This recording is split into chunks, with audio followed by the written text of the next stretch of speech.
You, I think it was 54 when you had your broken neck the Yes, first time. That's the right. one that you knew. Yeah. And then it was about, what, 3 years later that you were in grade, no, you were in grade 13 when you broke your neck. So you And then then it was 3 years later in a wrestling match that you did the next one. Yeah. And that one wasn't. It's called a shoveler's fracture, where yeah. you tear the spinous process off, and it's caused by ligaments yanking. Yeah. Oh man, and it was. So it's just like snapping the little thing off. Yeah, it was sore, but they don't treat it. It just heals by itself. Yeah. Okay. But I couldn't. I thought, my gosh, 3 times. Well, that's an amazing thing, but that's what X-rays and so on can find. Yeah.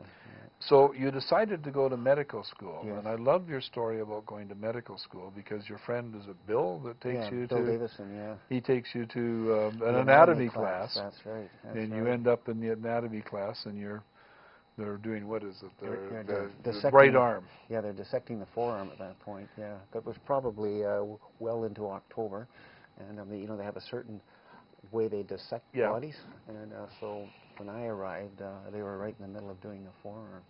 And the morning class did the right arm, and the evening class or the afternoon class did the left arm. That's right. Yeah. So they all get one cadaver, and they're working. Yeah, I went to Guelph, Ontario Veterinary College, to be a veterinarian. So been there, done that. Not as much as you have, obviously, but I've done autopsies on a dead cow at Lac de Bonnie, Manitoba, 50 below zero, and the farmer wants to know why the cow died, and you're out there sawing away like this, and this.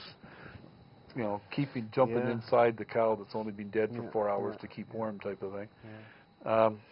And I loved your description because you're talking about the guy sitting there with his back to the wall, his anatomy book open with all the gray, goofy stuff on the edges of the pages, and he's eating a hot dog. A bit of a mixture of tissue and formaldehyde.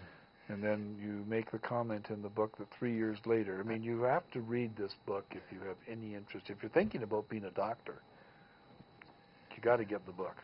I mean, you can get it at Amazon.com. You can get it at Hancock House. I guess if you go to your own site, which is I have a website. Yeah. Yeah. What is it? Tom Goodwin. It's www.drtomgodwin, DR for doctor.com. www.drtom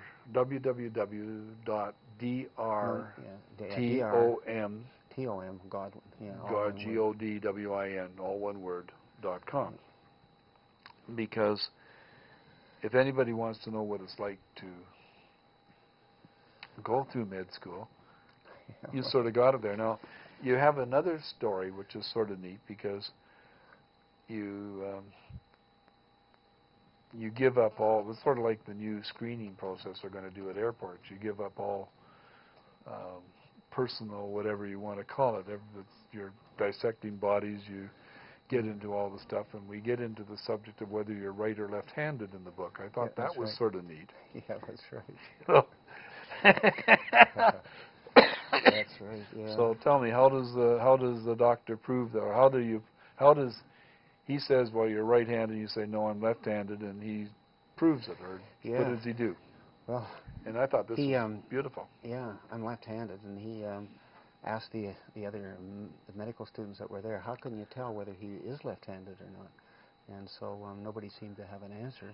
So he measured a specific distance from my elbow crease, and then took a tape and measured the bulk of one forearm compared to the other, and there was a significant difference.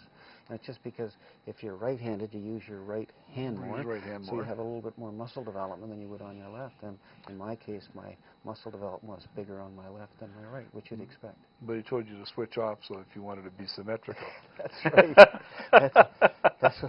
That was embarrassing. I was quite shocked when he said that, but it was kind of funny too. But it's in your book, and this is the kind of thing. This is the life.